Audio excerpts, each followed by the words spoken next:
Hello, my name is Fendi and I am a first year master degree business law at Lille 2, and I would like to apologize. This is my second video. The first one, which is 45 minutes, didn't make it up to YouTube. So I'm going to do another video which is shorter about how to relocate KPMG using the 4 P's that we learned in Tunisia. The 4 P's that we learned means people, profit, products, and premises. Fendi, what is KPMG? KPMG is a professional service company, being one of the big 4 auditors, along with Deloitte, Ernst & Young, and PwC. Seated in Amsterdam, the Netherlands, KPMG employs more than 174,000 people and has 3 lines of services: audit, tax, advisory, and its tax and advisory services are further divided into various service groups. The name KPMG was chosen when KPMG merged with Pitt Marwick. And what is the legal structure of KPMG? Okay, about the legal structure. Each national KPMG firm is an independent legal entity and is a member of KPMG International Cooperative, a Swiss entity registered in a Swiss canton of Zug. KPMG International changed its legal structure from a Swiss variant to a cooperative under Swiss law in 2003. This structure, in which the cooperative provides support services only to member firms, is similar to other professional services networks. But the member provides the services to its own clients, and the purpose is to limit the liability of each independent member. But how could KPMG relocate in Tunisia?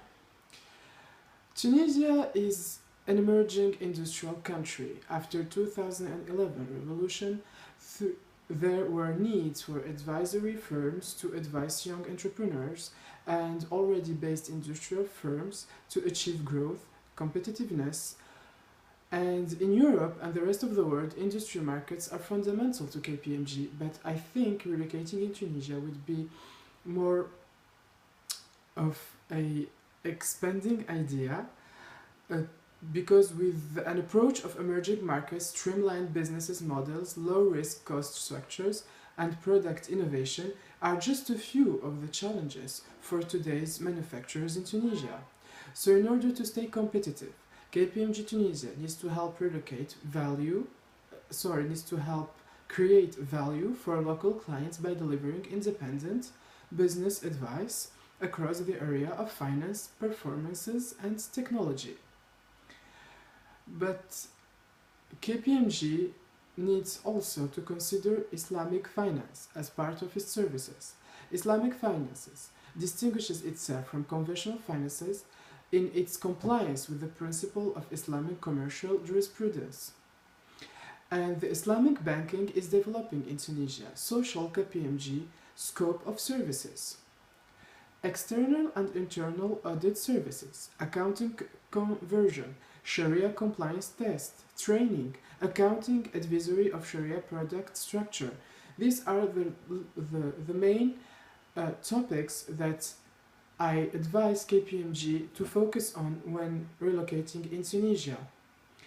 And Islamic financial institutions, for example, and other companies may need to structure and product in a way to cater the specific needs of the beneficiaries. KPMG, for example, in Dubai, can assist Islamic financial institutions to review and advise on the specific needs in respect of these products. But what about KPMG profit? In the 12 last months to September 13, KPMG UK's revenue, for example, increased from 2.6% to 7%, which means 1.9 billion to 1.96 billion. And rival to Ernst & Young has now overtaken KPMG as the 3rd largest professional services firm in the UK by revenue. Ernst Young said in October that its annual UK revenue has surpassed 2 billion for the first time. During 2015, for example, KPMG invested more than $49 million pounds in acquisitions, 120 million in property, plant and equipment, and 27 million in staff training and developing for its almost 1200 employees. So that means when other services company were focusing on the products, KPMG was focusing on expanding and also on making investment in order to also stay competitive, even though that costs her the third place, which is now Ernst and Young, but that's an investment for the future. But with KPMG in Tunisia, it would pay, for example, less tax than it pays in Great Britain or in other parts of Europe, and the corporate income tax rate is tax collected from the companies. That means its amount is based on the net income companies obtained while exercising their business activity, normally during one business year. The benchmark we use refer to the highest rate of corporate income. Revenues from the corporate tax rate are an important source of income from the government of Tunisia, but less than when it's done in Europe, of course. So I think by investing in Tunisia while relocating, it will pay less taxes, it will increase revenues, and it will make jobs for people and helping the technological infrastructure